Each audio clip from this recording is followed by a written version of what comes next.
Bismillahirrahmanirrahim. Alhamdulillahirabbil alamin. Nasta'inuhu wa nastaghfiruh wa na'udzu billahi min syururi anfusina wa sayyiati a'malina. Faman yahdihillahu fala mudhillalah wa man yudlil fala hadiyalah. Asyhadu an la ilaha illallah wa asyhadu anna Muhammadar Rasulullah. Allahumma salli ala Muhammad wa ala ali Muhammad amma ba'du. Ayuhan nas ittaqullaha mastata'tum wasma'u wa ati'u la'allakum turhamun. Bapak, Ibu, saudara-saudara dipun muliakan dening Allah Subhanahu wa taala, monggo kita sareng-sareng ngaos Riyadhus Shalihin.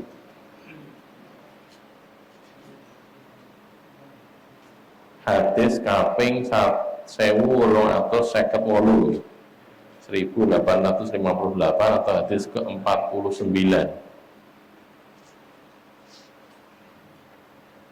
Wa an Amr bin Al-As radhiyallahu anhu, dari Amr bin As radhiyallahu anhu, annahu sami'a, bahwasanya dia mendengar Rasulullah sallallahu alaihi wasallam yaqulu, Rasulullah sallallahu alaihi wasallam yaqulu, bersabda.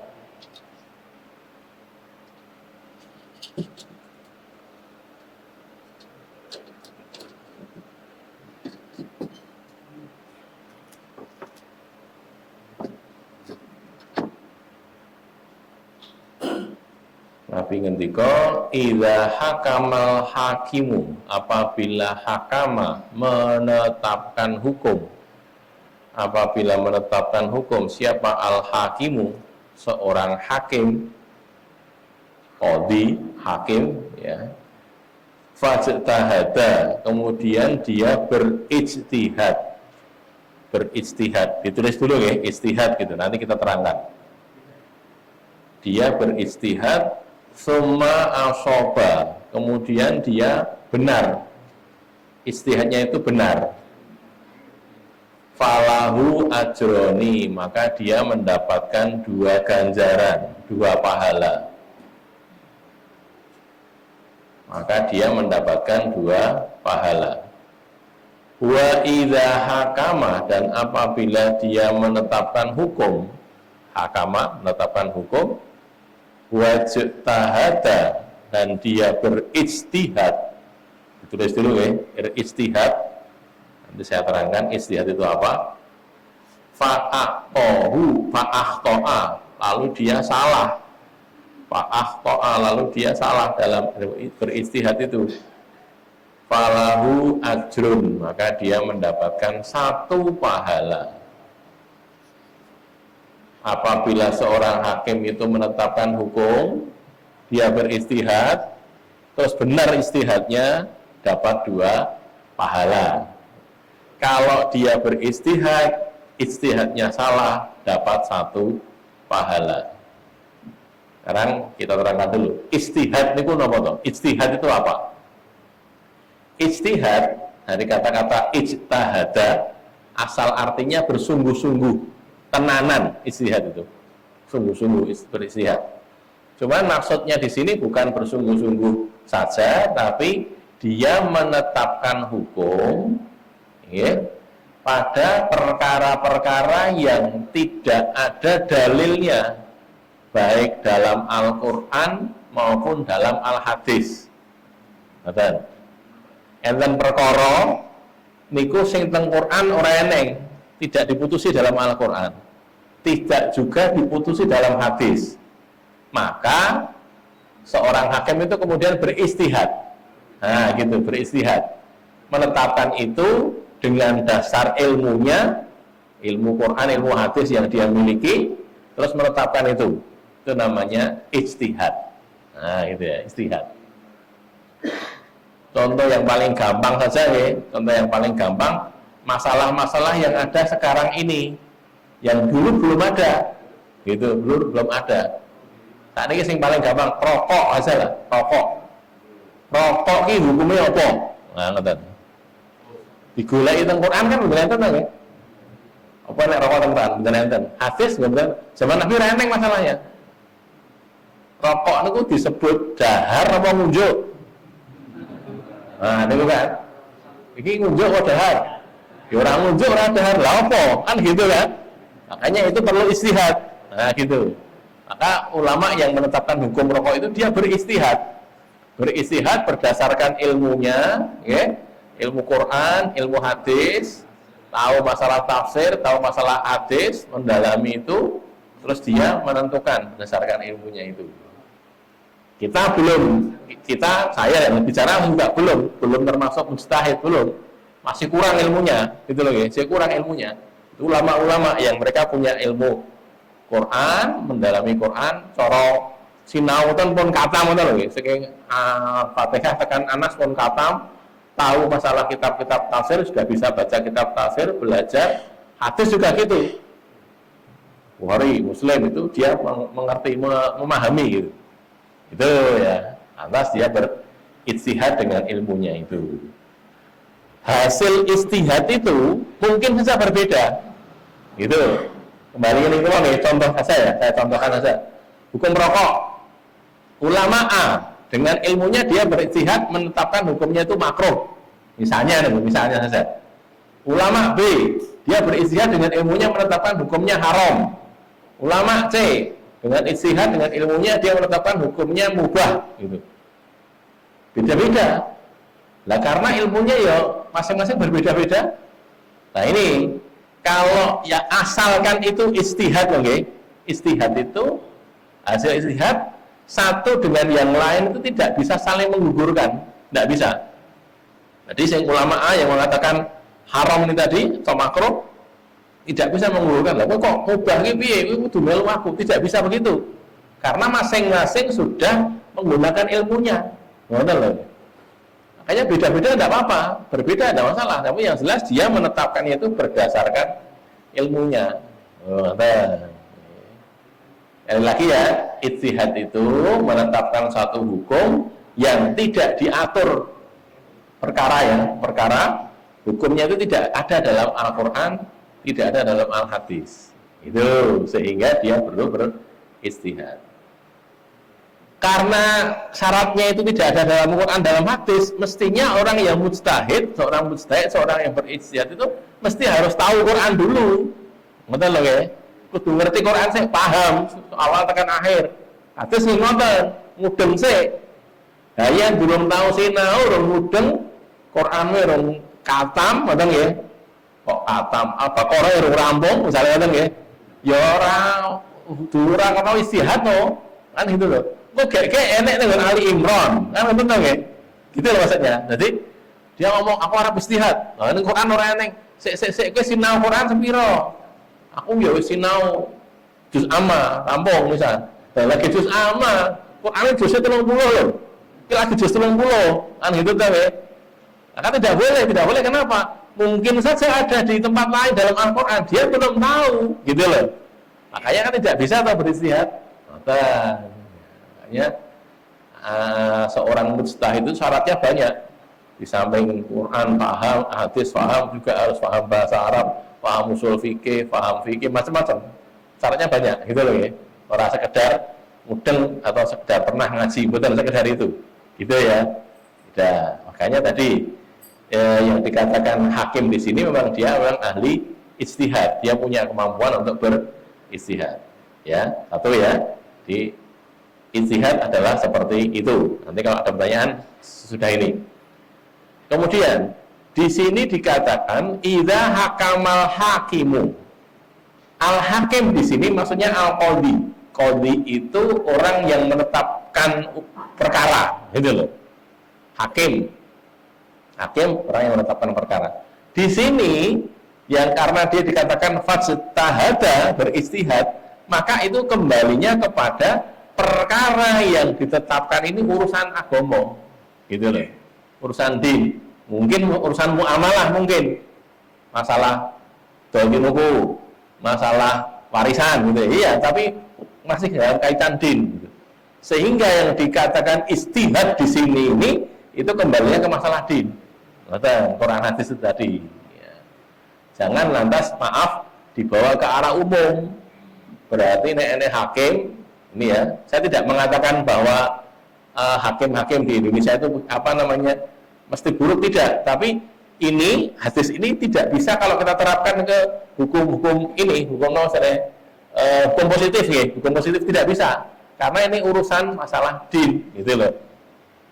Bahwa hakim mutusi pelanggaran pemilu misalnya nih, oke, suaraku piro, suaraku semene ini kan gitu loh. Mahkamah Konstitusi kan ada ya, mau masalah pemilu. Iki pokoknya aku menetapkan ini, aku nek bener untuk loro, nek salah itu sisi, bukan ngoten, salah itu, bukan untuk aneh gitu loh, bukan untuk aneh, bukan. Ini bukan untuk itu, gitu loh. Karena ini kok saya sampaikan, karena ada yang begitu. Ada orang hakim ketika ditanya, Anda kok memutuskan begini? Loh, hakim itu kalau putusannya salah itu ganjaran siji, jawabannya gitu. Loh kok gitu, salah, bukan itu. Ini bukan untuk aneh, gitu loh ya. Saya terangkan dulu supaya tidak salah paham, gitu. Jadi kembali ke yang tadi. Nanti kalau kita belajar fikih kita akan dapati Imam Syafi'i begini, itu sudah beristihad. Imam Syafi'i itu seorang mujtahid, seorang ahli istihad. Imam Ahmad bin Hanbal, Imam Hambali juga seorang mujtahid. Imam Malik juga mujtahid.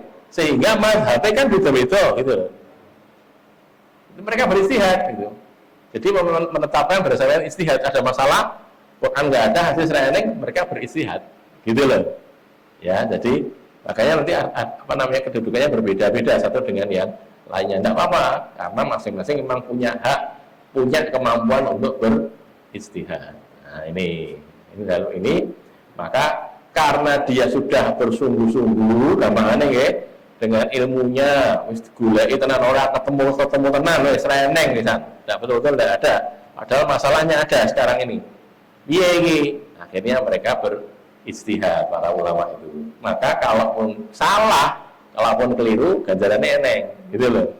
Kenapa? Karena kerja kerasnya tadi, sungguh-sungguhnya dia berusaha. Ini piye iki? Ini masalah kayak ini piye iki? Kan gitu kan.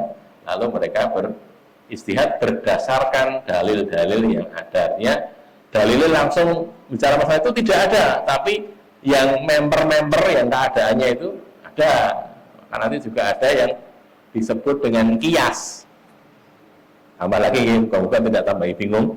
Kalau kias itu begini, satu perkara yang tidak ada dalilnya diambil, dikiaskan dengan perkara yang ada dalilnya. Sehingga ada dalilnya, sehingga orang enek.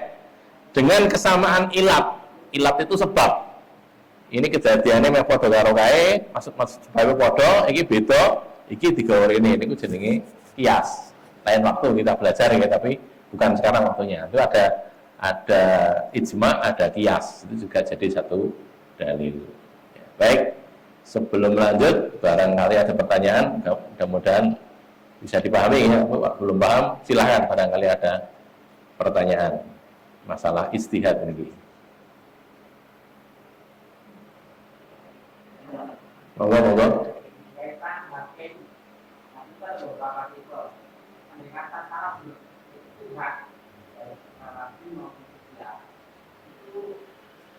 Dosanya itu ditanggung di pelanggan hukum atau yang hakim itu tanggung. Hakim, kalau dia salah bagaimana? Jadi begini, hakim itu kan memutuskan berdasarkan yang dohir. Nabi sendiri ngendika, saya ini manusia biasa. Di hadisnya kan, keluar dari mana? Pun sering. Jadi Nabi itu mengatakan, mungkin di antara kalian ada yang lebih pintar bicara daripada yang lain. Maka karena dia pintar bicara, si sini ngomongnya rapatnya cetok, sini ngomongnya cetok, padahal si cetok ini ngapusi gitu. Maka Nabi memutuskan untuk kemenangan dia, karena Nabi tidak tahu yang gaib, tahu ini dohir gitu loh. Dohir, ini ngomongnya cetok, meyakinkan, diputuskan sama dia. Maka Nabi mengatakan, saya ini manusia biasa. Kalau ada yang lebih pintar bicara, mungkin saya memutuskan untuk dia. Maka Nabi ngendika, nanti kalau aku putuskan untuk dia, untuk bagian dia, padahal dia tahu kalau dia salah, hendaknya dia menolak, gitu loh. Karena kalau enggak, berarti dia seperti mengambil api neraka. Artinya hakimnya bisa salah, Niku wau sijine ngomong ngopo? Gagap itu misalnya tak cetol ngomongane. Sijine ngomongnya cetol. Ning ngapusi niki. Oh dia bohong gitu. Nabi kan tidak tahu orang bohong gitu. Nah, makanya ini karena kok saya bener iki ya, Nabi memutuskan untuk ini. Nabi sudah mengatakan begitu, hati-hati loh ya kalian. Kalau aku putuskan untuk kemenangan dia, ada dia tahu dirinya salah, maka hendaklah dia jangan mengambil harusnya dia mengalah. Karena kalau dia mengambil itu seperti mengambil bagian api neraka. Ini jawaban dari pertanyaan tadi, artinya hakimnya nggak salah. Hakimnya sudah memutuskan berdasarkan dohir, gitu loh ya. Saya sering bikin, ini loh ya, contoh saja. Ini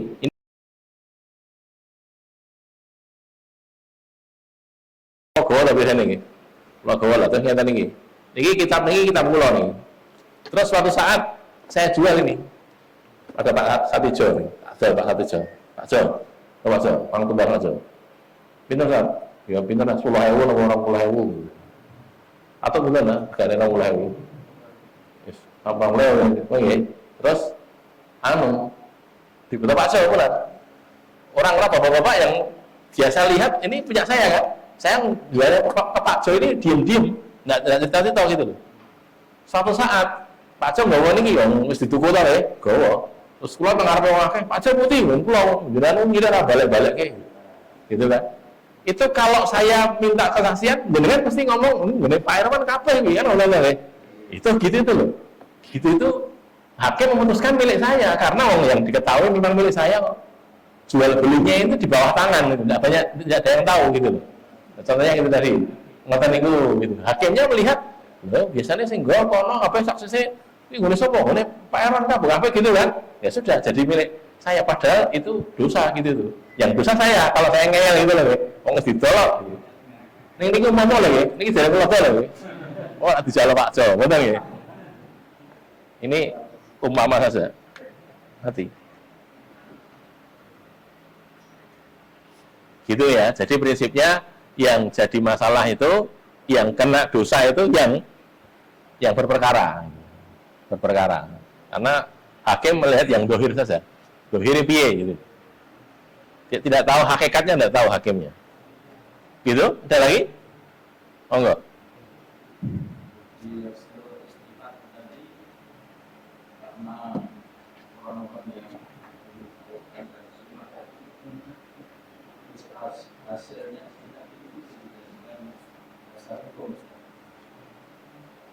Pertanyaannya hasil istihad itu apa bisa jadi dasar hukum?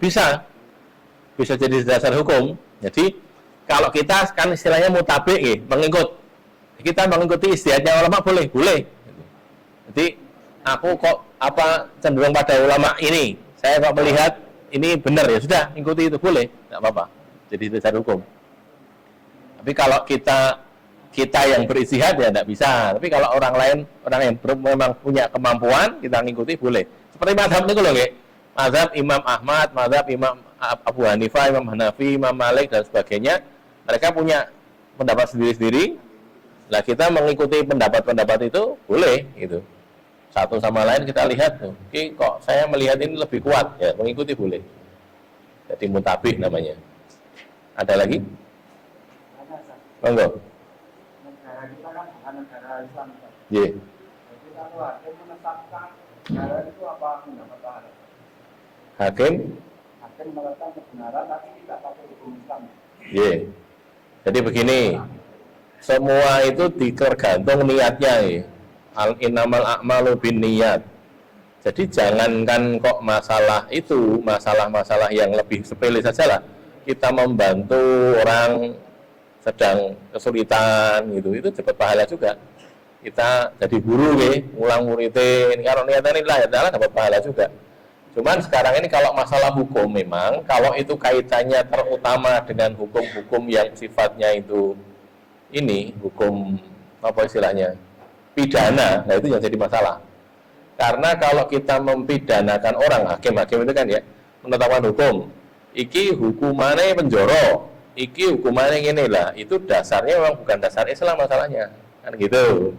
Jadi ada pendoliman di situ, seharusnya tidak dihukumkan seperti itu. Cuman memang, lah piye wong witekno aku nganggo anune hukumnya kaya ngene kok. Begitu loh ya. Maka nek saya lebih cenderung memilih gini. Kalau niatannya itu memang betul dia mau berbuat baik kepada orang, gampangannya nggih, bismillah, pokoknya aku neng kene iki aja enek sing didolimi. Gampangannya iki enek uang berperkara. Aku berusaha untuk tidak mendolimi orang. Kok ada harapan dia mendapatkan kebaikan dari situ.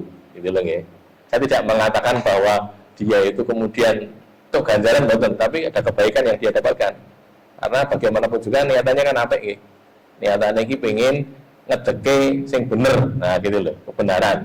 Walaupun kebenarannya memang bukan dari Islam. Faktanya begitu.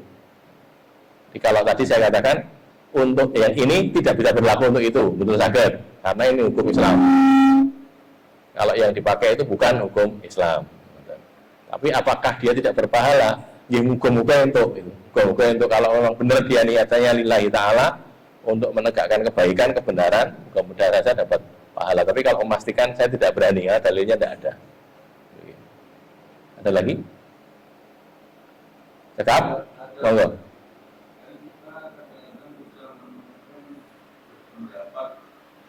Kalau memang sesuatu hal yang tidak ada bersatu dalam Al-Quran dan Sunnah Nabi, ya baiknya ada dan benar. Benar. Kalau kita ini sesuatu yang tidak tercantum di dalam Al-Quran dan Sunnah hadis, ya baiknya baiknya diamalkan dan dibaca. Iya. Ini tadi kalau tidak ada Quran dalam hadis tidak usah diamalkan. Betul, kalau amalan memang begitu. Tapi ini kan kaitannya dengan perkara ya, kejadian gitu loh. Ada masalah. Kayak tadi lah, rokok itu. Rokok itu kan faktanya ada tuh. Faktanya eneng, barang eneng, ya enek sing ngerokok kan gitu tuh nggih. Faktanya gitu. Terus piye iki? Hukumnya oleh ora kan gitu loh. Lah kan terpaksa harus berusaha ulama itu. Goleki hukumnya piye. Sekarang nanti kalau dibawa kepada misalnya ya wala tulqu bi aidikum ila tahluka sebagian kan gitu loh. Iki madharat. Saiki gini loh nggih, berpikirnya ulama-ulama itu kan begini. Sekarang kalau khamr dan judi. Yas'alunaka 'anil khamri wal maisir, qul fihima itsmun kabirun wa manafi'ul linnas kan gitu. Di situ ada dosa yang besar, ada manfaat yang banyak. Manafi' itu ya. Wa ismuhuma akbaru min naf'ihima. Dosanya itu lebih gede, dosa keduanya judi dan khamr itu lebih besar daripada manfaatnya kan gitu. Ujungnya khamr itu haram kan gitu. Maka dengan dasar ini niki wow, makanya kudu niki wow gitu loh. Karena dasar ini maka mengatakan rokok itu haram. Lah kok haram? Lah mau berarti gede. Oh gitu. Lagi melu khamr ki mau, khamr wae sing eneng manfaate. Manfaate ya gede ning berarti luwih gede, kuwi haram. Pemene rokok kan gitu. Bagi yang pakai itu ngoten lho ya. Ini bagi yang mengatakan makruh ya tidak begitu. Dasarnya tidak begitu. Yang saya begini ini ulama tidak mengada-ada. Mboten kok ben jadi makruh piye mboten ngoten. Mboten. Mereka berdasarkan ilmunya gitu loh. Jadi ilmunya ada, dengan ilmunya itu mereka dibimbing ke arah sana. Ngoten. Makanya kalau kita tidak bisa, belum mampu gitu loh, kita belum mampu untuk itu. Ngoten nggih? Ya. Jadi kalau memang kalau tidak ada dalilnya tidak usah diamalkan. Nggih, tapi ini masalahnya terjadi di kalangan orang gitu loh. Nah, terjadi di kalangan orang. Terus gampangnya ini saja. Kalau uang delok auratnya orang lain kan betul oleh tadi. Saya kira delok gambar oleh orang kan wadah. Itu kan masalah itu. Mosok ya oleh toh. Lho gosek. Kan delok apa kowe? Aku delok orang delok aku delok gambar delok foto. Gitu kan? Itu kan perlu istihatan itu. Lah ngoten lho. Contohnya begitu tadi lah. Itu banyak. Nanti kalau kita belajar banyak yang seperti itu. Nanti kita dapati. Jadi makanya akhirnya ulama beristihad. Begitu ya. Ini kalau istihadnya benar dapat 2 pahala, nek salah 1 pahala gitu. Ganjarannya tetap itu ganjaran. Tentu dosa. Wong dia beristihad kok tenanan kok. Golek iki tenanan ora krana nafsu, ora krana apa ning sungguh-sungguh. Gitu ya. Ada lagi? Cukup ya? Berikutnya. Hadis yang ke-50 1859 wa an Aisyah radhiyallahu anha, dari Aisyah radhiyallahu anha annan nabiyya, bahwasanya Nabi sallallahu alaihi wasallam qala bersabda, Nabi ngendika, al-humma min faihi jahannam. Al-humma panas. Humma itu artinya panas atau demam. Min faihi jahannam, dari faih itu kuatnya nyala api, hembusan atau kuatnya nyala api, ubupan jahanam, neraka jahanam. Fa'abriduha bil ma'i, maka dinginkanlah dia dengan air. Ini kaitannya dengan Tibun Nabawi ya. Tibun Nabawi itu begini. Wong nek sakit panas, ketika Nabi ini panas itu kan menurut Nabi itu dari hembusan neraka jahanam, dari api neraka jahanam itu berhembus gitu, nanti kena wong jadi panas. Terus caranya untuk menyembuhkan, dinginkan dengan air. Makanya cara dokter-dokternya dikompres gitu ya, dikompres. Kompres apakah dengan air hangat atau dengan air dingin, hasilnya didinginkan. Nah, dan itu Tibun Nabawi sebenarnya. Tibun Nabawi ini kan pengobatan ala Nabi, pengobatan cara Nabi gitu. Pak Abriduha bilma. Ini juga nanti berlaku dengan banyak hal juga gitu. Oh nek panas, sebenarnya kepanasan dinginkan dengan air, disentuhkan dengan air.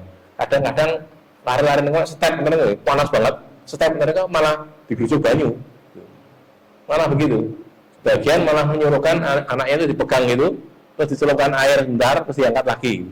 Ada yang begitu, banyak versinya banyak. Prinsipnya karena itu dari api, terus dikasih air. Ada hal yang hampir sama nih, disebutkan dalam hadis bahwa orang itu kalau sedang marah, lagi marah, niku kan nek lagi ngacek kon lungguh, gitu ada di sini ya.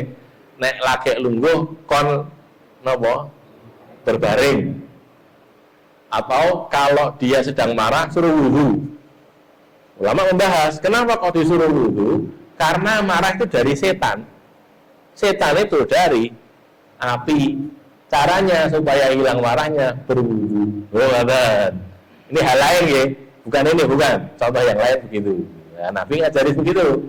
Iki genine hilang, genine mati, padam, ya digucuk dengan air. Makanya berwudu gitu ya. Nek jenengan pas duka ngoten nika kok ora ilang-ilang dukane, wudu mawon. Nek cara Nabi ngaten, nek tesih dereng ilang dukane salat 2 rakaat. Oh, ngaten, ora ilang. Nggih. Tetep belum ilang salat neh. Sing suwe salate. Yen kapok ora itu dadi ra nesu. Itu ya. Ada pertanyaan? Hadis ini? Ini kaitan dengan Tibun Nabawi ya. Ini karena hadis yang berserak-serak jadi macam-macam ini. Babnya macam-macam. Tidak ada, lanjut ya. Faihi jahanam tadi. Oke, kan arah hembusan neraka jahanam, orangnya jadi panas. Seperti niku, duhur.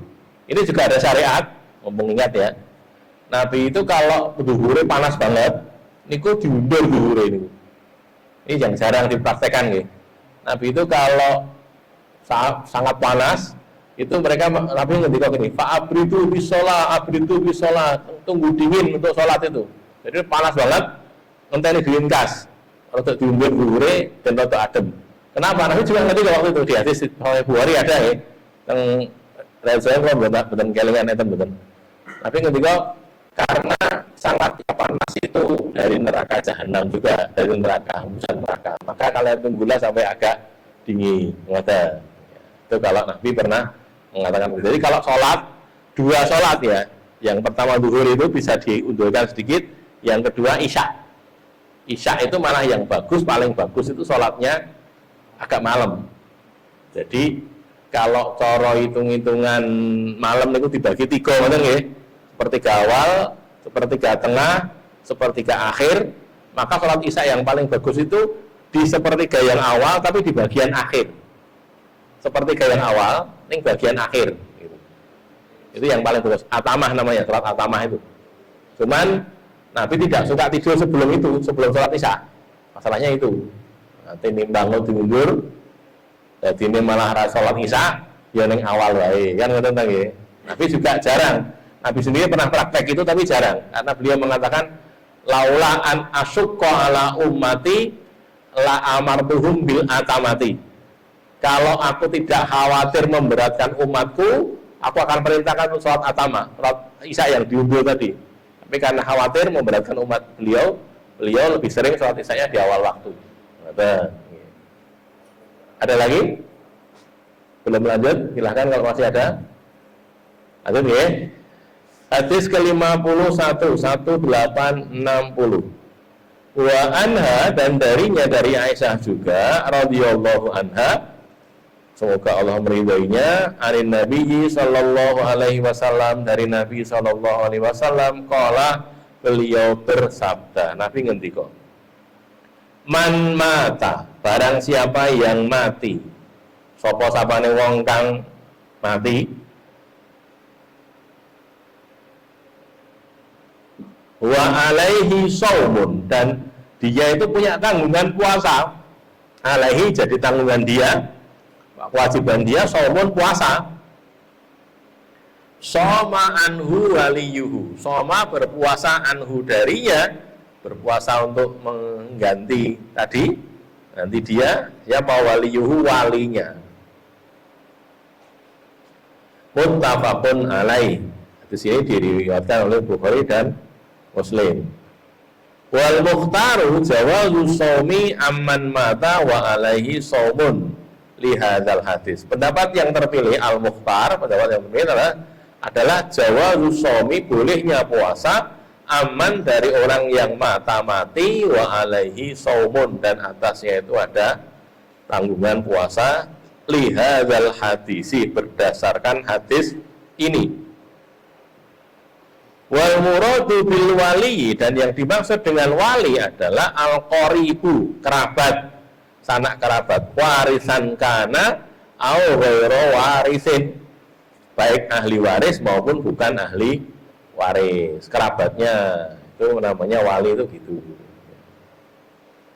Ya, ini jadi fikih lain lagi nih. Kalau ada orang meninggal dunia, situ, enten wong situ, niku sih ditanggungan poso. Saya potong dulu. Yang dimaksud tanggungan puasa itu dia punya utang puasa gitu loh. Contoh gini. Orang meninggal pada tanggal 10 Ramadan. Sebelumnya itu dia sakit. Gerah, gitu ya. Tanggal 1 sampai tanggal 9 gerah, tanggal 10 Ramadan dia meninggal. Maka yang dikatakan utang itu adalah tanggal 1 sampai tanggal 9 ini. Kenapa? Karena dia sakit. Wong yen loro niku nyaure kan di waktu yang lain. Cuman di waktu lainnya dia tidak bisa nyaur karena sudah meninggal. Itu. Ada yang berpendapat begitu. Ada lagi yang lain nih, saya contohkan ijtihad tadi ya, ijtihad pelaksanaannya itu. Ada yang lagi mengatakan ulama tidak begitu. Kalau dia sejak tanggal 1 itu sakit, tanggal 10 meninggal, Ramadan meninggal, maka dia tidak punya utang puasa. Kenapa? Karena dia belum sampai ke bulan Syawal. Gitu. Misalnya dia masih hidup pun kan ya udah bisa nyaur kok, kan gitu loh, karena wong si Ramadan kok, gitu. Maka harus tekan Syawal sih. Kalau dia meninggalnya di bulan Syawal, dia jadi punya utang puasa, gitu. Tapi kalau dia meninggal waktu itu tidak. Ini hal yang lain. Prinsipnya yang dikatakan utang itu adalah yang diganti itu adalah utang, bukan yang tidak dikerjakan karena sudah meninggal. Jadi tadi ya tanggal 1 sampai 9 itu utang. Terus yang 10 meninggal lagi, 11 tekan 20 ini kerasa disaur wongnya meninggal kok. Kan gitu lagi. Kan bukan utang dia. Wong sudah meninggal, kan tidak wajib kok puasa. Gitu loh maksudnya. Atau dia meninggal di bulan Sya'ban, bulan apapun juga Rajab tapi dia sih diutang poso. Durung sempat nyaur. Ngoten. Winginya sik diutang poso 5 dino. Lagi di sahur siji, kurang 4. Niki soal niki sekarang ini kita di bulan Safar ya, bulan Safar. Ini sih diutang, terus meninggal, maka itu yang mempuasai itu adalah walinya. Ya. walinya punya kewajiban poso dinggo niku wau. Nah, makanya kalau kita punya utang poso niku aja meneng-meneng wae. Cerita ngoten lho nggih. Putra-putrane dikandani, "Le, Bapak cek di utang poso." Selikur lah. Kata mana, Pak?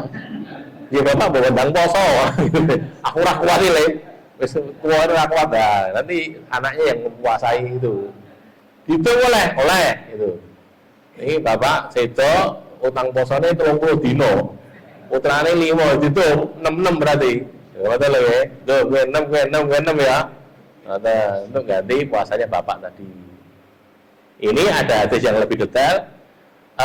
Ada seorang sahabat tanya, "Ya Rasulullah, ini hadisnya juga kalau tidak salah juga satu hadis ini nggih. Orang tua saya, bapaknya atau ibunya itu meninggal. Padahal dia masih punya utang puasa. Apakah saya harus harus puasa untuk dia?" Maka Rasul bertanya balik, ditanggung balik kalian ada Nabi. "Yen bapakmu atau ibumu kuwi ndek utang neng menungso, mbok sahur ora?" Nggih, kula sahur ya Rasulullah. Lah, poso ki utang neng Allah. Jadi Allah lebih berhak untuk disaur. Nah gitu loh ya. Allahu ahaqqu an yubda dainuhu. Allah itu lebih berhak untuk disaur utangnya. Artinya utang kepada Allah itu lebih, wa dainullah ahaqqu bil qada, ya. Dainullah, utang kepada Allah itu lebih berhak untuk disaur. Nah gitu. Jadi ini ya. Ini kalau ada orang meninggal masih punya utang puasa, itu walinya mempuasainya. Wali itu sama kerabat. Tentunya yang lebih berat yang paling dekat, putrane, garwane, yang paling berat itu dulu. Tapi kalau tidak ada, yang orang lain juga boleh. Ini kan warisan kana au ghairu warisin. Walaupun bukan ahli waris, kalau dia kerabatnya, dia mengganti puasa tadi. Terus gen, puasa diganti, mesake sing mati ini lho. Mungkin didukani kali Allah pripun, gitu loh ya. Terus kalau tidak ada yang ganti, terus gimana? Si mayat itu jadi punya utang puasa, yang tidak mau ganti juga ikut dosa. Lho kok dosa lah, orang nek utang karena disaur kok. Kan ngoten to nggih. Kayaknya kalau kita ini kaitannya bukan dengan puasa, ojo seneng duwe utang. Ngoten lho nggih. Niku mungkin nek sedo mesake ahli warise. Gitu. Ahli warise dadi kudu nyaur to nggih. Ojo utang, engko nek aku mati lunas, ampun ngoten. Mesake sing ngutangi lho kowe. Ulang mati lunas itu pripun? Mesake sing ngutangi gitu. Ya, jadi harusnya jaga diri, jangan sampai begitu ya. Kembali ke sini ya. Jadi kalau punya utang puasa ya, diberitahukan saya masih punya utang puasa begini. Atau kalau kita sebagai putra, anak jadi nyuwun pirsa, Bapak saya kagungan utang poso mboten, Ibu saya kagungan utang poso mboten, kan gitu kan. Kita tahu sehingga nanti kalau orang tua kita itu meninggal, kita bisa ikut nyaur gitu. Ada pertanyaan?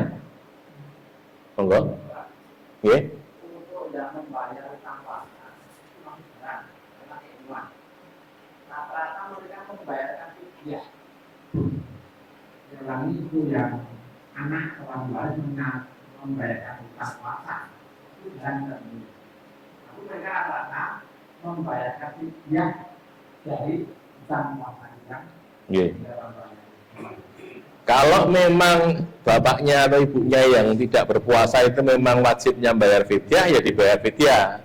Contohnya orang tua tidak kuat puasa, kalaupun tidak meninggal kan tetap bayar fidyah. Karena wa alal ladzina yutiqunahu fidyatun ta'amu miskin, itu kan ayatnya kan ada.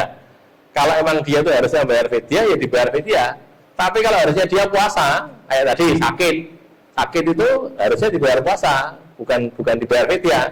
Nanti kalau dia sehat bayar gitu. Nah ini dia sudah sehat tapi belum sempat bayar puasanya, ya berarti tidak bisa dibayar fidyah, harus dibayar puasa. Karena utangnya itu harusnya dibayar dengan puasa, tidak dengan fidyah. Tetapi kalau memang harusnya dibayar dengan fidyah, ya memang dibayar dengan fidyah, gitu loh ya. Jadi cuma bedanya kalau sebelumnya yang bayar fidyah itu dia sendiri karena dia sudah meninggal, maka ada warisan ya. Harta warisan itu sebelum dibagi dipakai untuk bayar fidyahnya dulu. Gitu. Ngerti nggih? Jadi tidak bisa kalau diganti fidyah lah gampang loh. Masalahnya bukan gampang, syariatnya gitu kok. Soma anhu waliyuhu. Ngerti? Ada lagi? Kalau kita tidak tahu kan, orang tua kita punya utang berapa, Iya. itu sudah tidak ada dengan Kalau tidak tahu nggih mboten wajib, yang tidak tahu nggih. Tapi sebelum apa itu terjadi kan kita bisa tanya, "Lah ben wis takoni piye?" Nggih, dianggap mau mboten diutang gitu aja. Lah orang ngerti ya, ngerti apa pripun? Ning duwe kok diutang ning aku lali jumlahe piro. Ngoten nggih, misale ngoten nggih. Pasti duwe. Ya pun disaur mawon kira-kira pinten ngoten lho. Ya karena kita tidak tahu. Harus ditakoni wis itu. Maksud saya. Atau misalnya yang lain, barangkali ada dari anak-anak yang lain yang ngerti pura gitu ya. Tanya cari tahu gitu.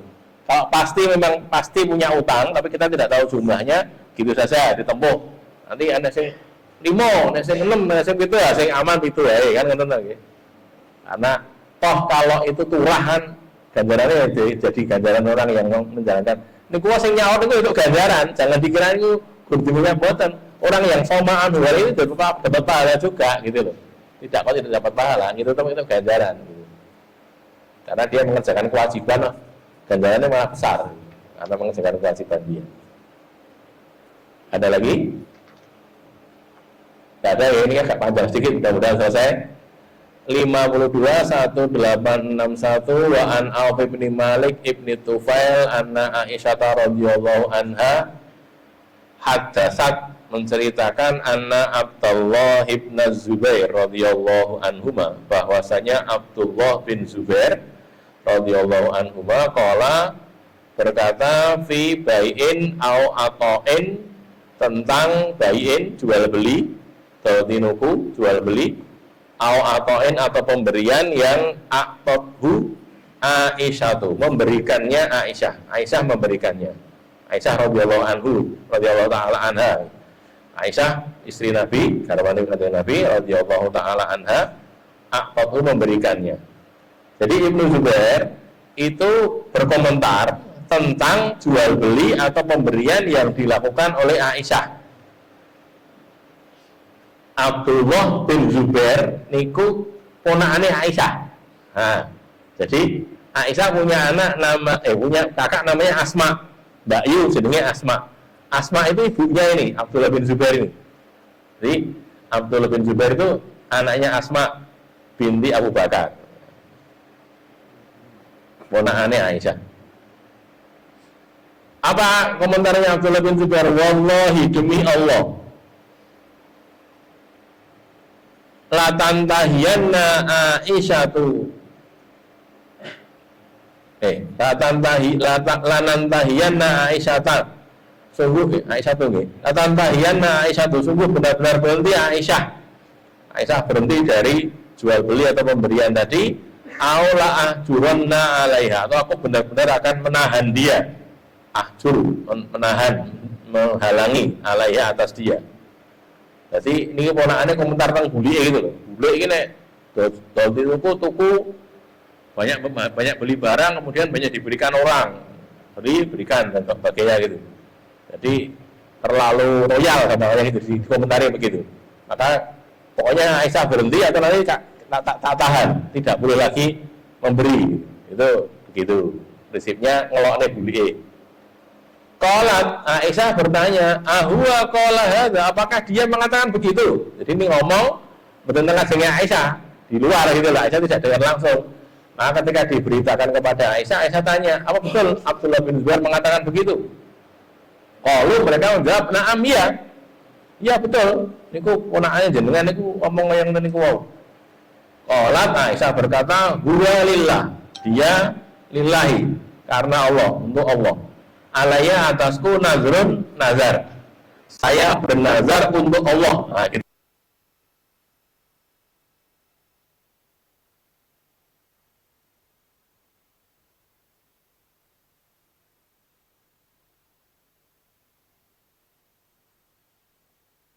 Karo ponakanku kuwi sak lawase. Gitu. Lah kok ngomong komentar mengatakan bahwa saya terlalu banyak memberi, kalau jual beli juga terlalu banyak berjual beli dan sebagainya. Udah dipedot gitu sama Aisyah. Terus pas tashfa'a Ibnu Zubair ilaiha, dengar begitu Ibnu Zubair terus menyesal, Aku tak jaluk ngapura minta syafaat kepada Aisyah. Hina tolatil hijrah, ketika hijrahnya itu berjalan lama, dicudak itu apa nih? Dicudak raja omongan, waktunya lama. Maka Ibnu Zubair minta kepada Aisyah agar disambung kembali. Faqalat, Aisyah menjawab, la wallahi, tidak, demi Allah, la usyafi'u fihi abadan, aku tidak akan memberi syafaat kepadanya selama-lamanya. Wala atahannasu ila nazri, dan aku tidak akan merusak nazarku, tidak tak batalkan nazarku. Maksud nazar, orang bakal ngomongan karo Ibnu Zubair sa'awase, gitu kan. Falamma tola zalika ala Ibnu Zubair, tatkala itu berjalan lama terhadap Ibnu Zubair, tidak tahu berapa waktu ya, lama pokoknya. Kalamal Miswara ibna Makhrama, Ibnu Zubair itu ngomongi seorang namanya Miswar bin Makhrama. Wa Abdurrahman ibn al-Aswad bin Abdi Yahus, dan Abdurrahman bin Aswad bin Abdi Yahus. Dua orang diomongi oleh Ibnu Zubair. Apa katanya? Wa qala lahuma, Ibnu Zubair berkata kepada mereka berdua, ansyadukumallaha, aku mempersaksikan kalian berdua kepada Allah, lama adkhaltumani ala Aisyata radhiyallahu anha, engkau kalian berdua akan mengajakku masuk ke rumahnya Aisyah radhiyallahu anha. Yo ya, kowe wong loro ya, gawe acara pokoknya aku iso mlebu ning omahe Aisyah, di rumahnya Aisyah. Fa innaha la yahillu laha antum dira qati'ati, karena dia tidak halal bagi dia untuk bernazar. Nazarnya kok memutus hubungan dengan aku, itu tidak halal, dosa ngono kuwi. Nah, gitu, itu kata Abdullah bin Zubair. Jadi kamu berdua cari cara supaya saya bisa ketemu Aisyah, karena habis itu tidak ketemu lagi. Arab orang ngomongnya ditolak, gitu kan ya, tidak diterima, kan gitu. Mau ketemu tidak diterima. Terus mana tadi? Fa'aqbala bihil Miswar wa Abdurrahman hatta istadana Aisyah. Lalu Miswar tadi, Miswar bin Makhrama, dan Abdurrahman bin Aswad tadi itu datang kepada Aisyah. Ya, jadi Aqbala hatta istadana Aisyah, keduanya itu minta izin untuk masuk ke rumah Aisyah. Abdurrahman, Miswar, Abdullah bin Zubair. Ibnu Zubair melu nih. Dua orang datang mau ketemu Aisyah. Faqala, lalu keduanya berkata, assalamualaikum warahmatullahi wabarakatuhu. Assalamualaikum ya pada Aisyah. Anadkhulu, apakah kami boleh masuk? Boleh masuk ke rumah. Ini kan mereka biasa datang pada Aisyah itu untuk ngaji gitu loh, sinau gitu. Kenapa pada Aisyah? Aisyah itu kan pinter ya. Biasa walaupun dari balik tirai gitu, tidak ngelihat enten nilainya gitu. Di situ tanya, ya Ummul Mukminin, bagaimana Rasulullah kalau sedang begini-begini, terus diterangkan gitu. Apa ngantuk? Unjuk sih.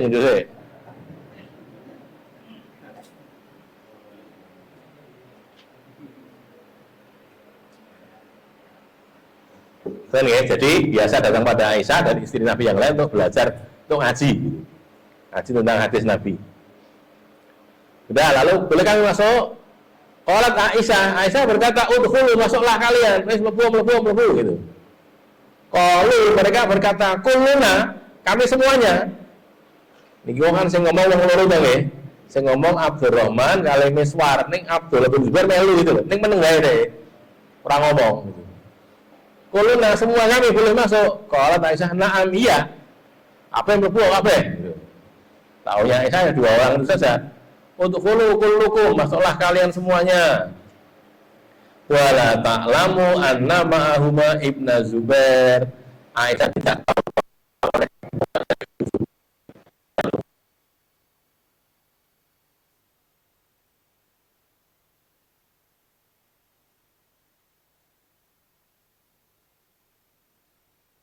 itu Pak Tanako Aisyah. Lalu dia memeluk Aisyah, bulie. Kan boleh dong ya, ponakan meluk bulie kan boleh. Mahramnya kan. Radhiyallahu anha wa taufiqa yunashiduha wa yabki. Lalu mulailah Ibnu Zubair itu mempersaksikan Aisyah, minta kepada Aisyah wa yabki, dan menangis. Kalau ngapura tengene bulie. Wa tafiqa al-Miswar wa Abdurrahman yunasyidaniha, dan Miswar dan Abdurrahman mulai juga meminta Aisyah supaya ilak kalamathu wa qabilat minhu, supaya Aisyah itu mau berbicara kepada Abdullah bin Zubair dan menerima dia, ditompo permintaan maafnya, dikasih maaf gitu. Wa yaqulani, dan keduanya berkata, innan nabiyya sallallahu alaihi wasallam naha. Nabi kan sudah, sesungguhnya Nabi itu sudah melarang dulu. Ini kan Nabi sudah wafat di kejadian ini ya. Amma qad alimti minal hijrah, dari apa yang kau sudah tahu dari hijrah, menghijrahi. Menjenengan kan nggih pirsa ya Aisyah, bahwa Nabi itu nglarang kaya ngeten niki, ora oleh jotak niku ora oleh. Wala yahillu lil muslimin, dan tidak halal bagi seorang muslim ayah jura akhahu fawqa salasi layalin, untuk menghijrahi, meninggalkan, menjauhi saudaranya lebih dari 3 hari gitu ya. Jutaan itu paling akeh 3 dino, bareng kudu balik neh gitu. Falama aktsaru ala Aisyah, maka kalau mereka mengulang-ulang, membanyakkan omongan, aktsaru ya, aktsaru itu banyak, ala Aisyah atas Aisyah, minat tazkirah, dari peringatan, wa tahrij, dan keberatan. Terusnya ampun ngoten to, mbok ditampi niku Abdullah bin Zubair niku nggih ponakane jenengan gitu. Taufiqat tudzakiruhuma wa tabki, maka Aisyah mulai mengingatkan mereka berdua dan juga menangis. Jadi Abdullah bin Zubair nangis, Aisyah juga nangis. Wa taqulu, dan Aisyah berkata, ini nazar tuh, sesungguhnya aku itu sudah nazar. Wis nazar. Wa nazru syadidun, dan nazar itu berat. Maksud nazar ki abot. Tapi falam yazala biha, tapi keduanya terus menerus memaksa. Mbok ditampi, mbok dimaafkan, mbok ampun juta gitu. Hatta kalamatib Ibnu Zubair, sampai dia berbicara, Aisyah akhirnya bicara kepada Ibnu Zubair, wis gelem omongan karo ponakane. Wa aqtaqat fi nazriha, dan dia memerdekakan dalam nazarnya itu, karena melanggar nazar itu dia memerdekakan fi nazriha zalika, pada nazarnya itu arba'ina raqabatan, 40 budak, diberikan 40 budak. Aisyah di 40 budak merdeka kabeh gara-gara dia ngelanggar nazar tadi. Wa kanat tazkuru nazraha, dan dia selalu mengingat nazarnya itu ba'da zalika, sudah itu dia Aisyah ya.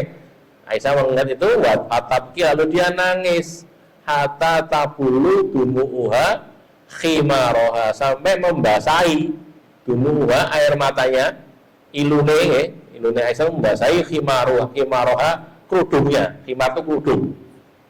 Jadi karena nangisnya banter, banyak keluar air mata sampai kerudungnya itu basah oleh air matanya gitu. Karena kalau ingat itu Aisyah kelingan, waduh aku mikir kok ya jodak ponakanku, nah gitu ya.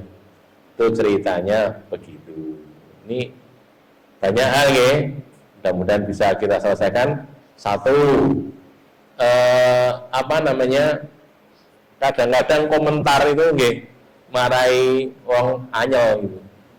Ya kita hati-hati, ngomong itu hati-hati, jangan mudah-mudah berbicara, apalagi kalau itu menjengkelkan orang, ojo gitu ya. Kalau kita khawatir menjengkelkan orang, ya jangan diomongin wae, gitu ya, bisa ditahan aja. Nanti di waktu lain barangkali ada longgar bisa disampaikan. Terus yang kedua, ini sebenarnya tindakan Aisyah itu tidak salah sanjane. Cuman Ibnu Zubair menganggap itu kebangetan gitu.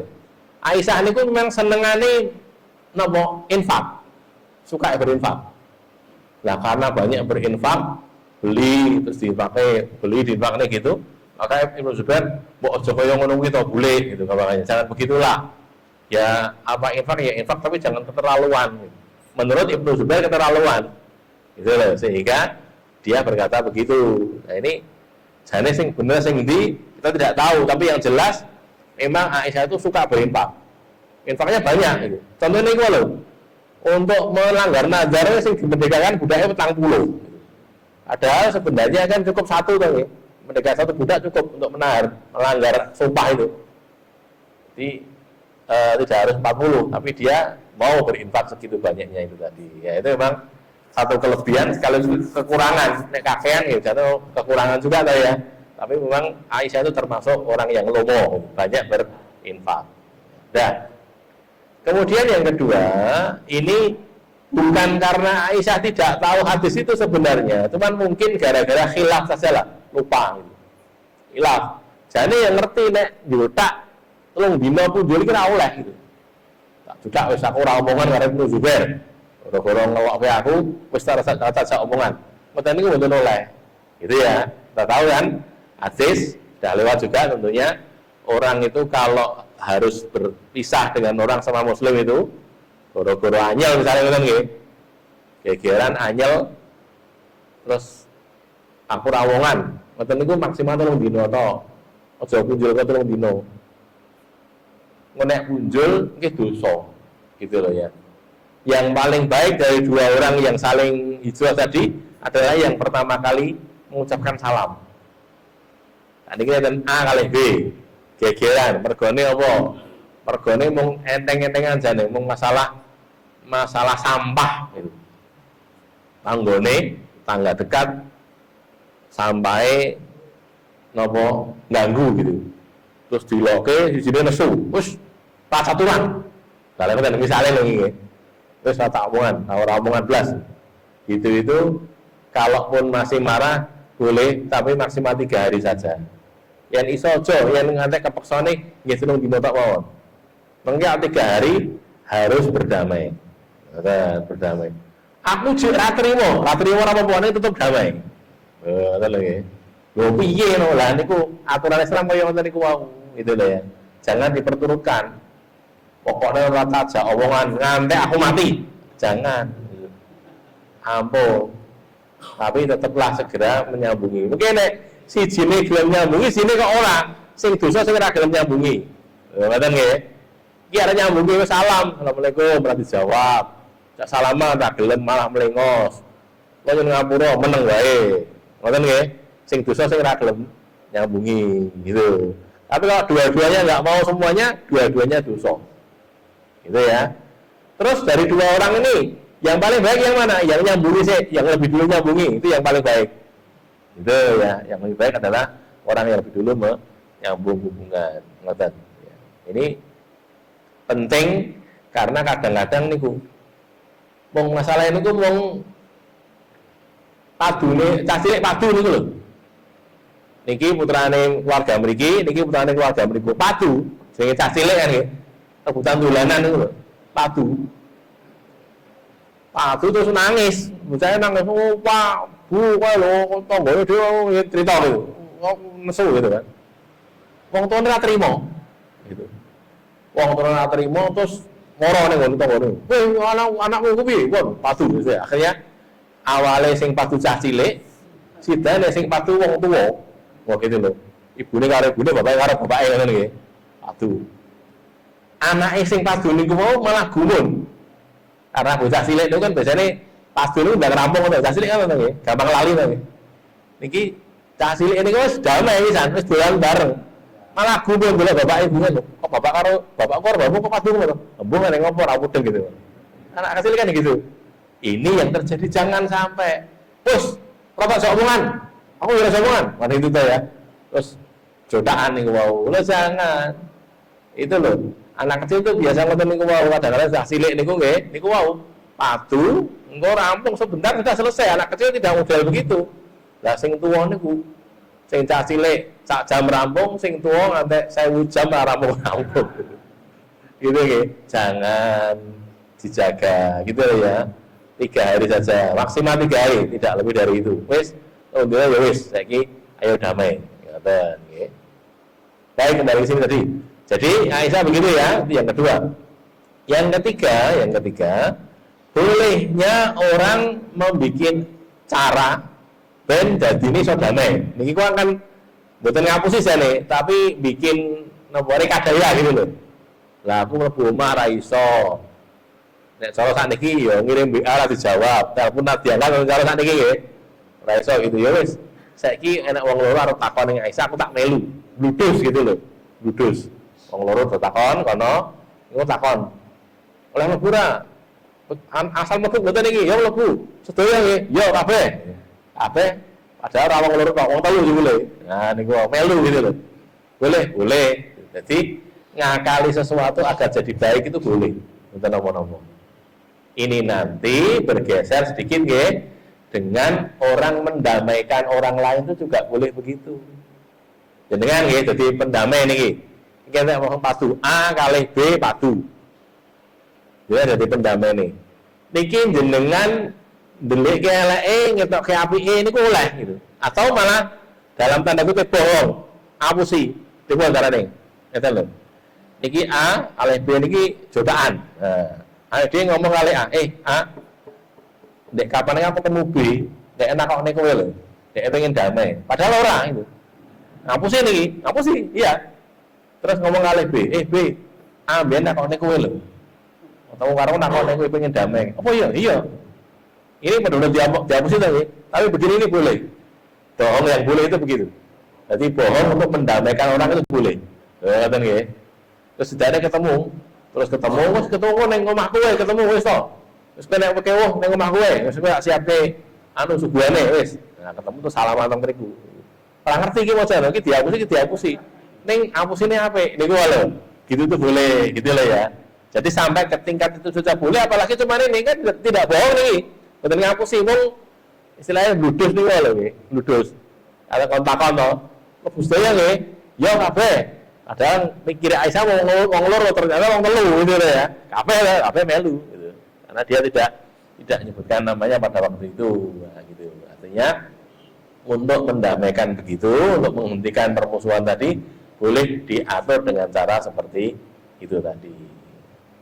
Yang keempat, yang terakhir ya, ada syariat untuk membayar kifaroh sumpah. Ini ya. Nazar itu termasuk sumpah.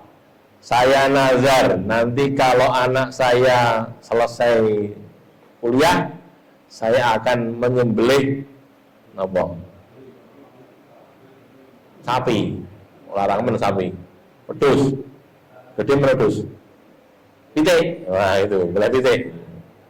Terus ora sido dibatalke oleh yang ada namanya itu kafaratul yamin, penghapus kifarahnya sumpah. Apa itu?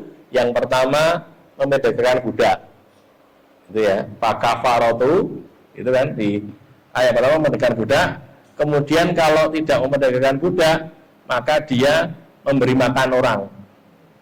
Jadi ayatnya surat nomor nih, surat It'amu asrati masakinan ini kalau mulai ini. Kemudian fa'it'amu fakafaratuhu it'amu fakafaratuhu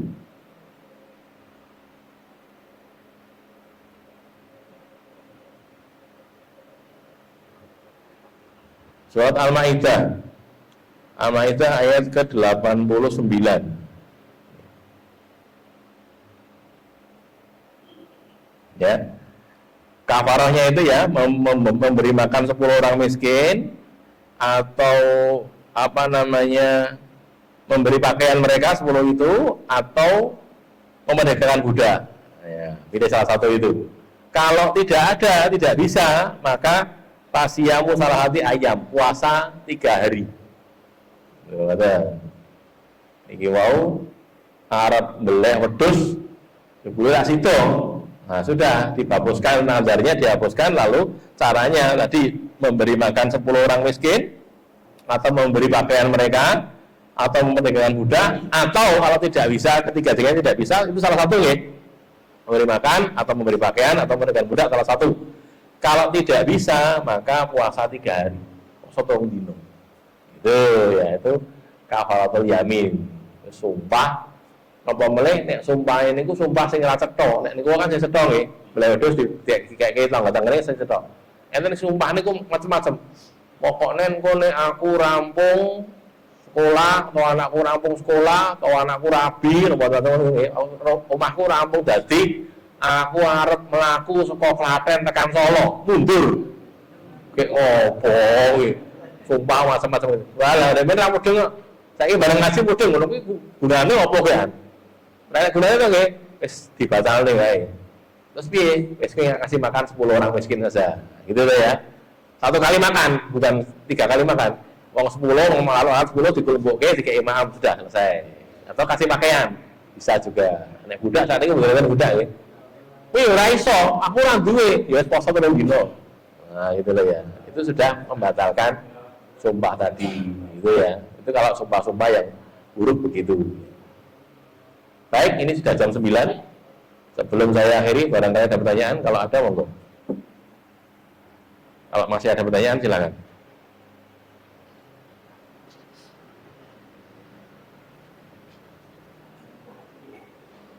Ada nggih? Qul qouli hadza astaghfirullah li wa lakum alhamdulillahirabbil alamin.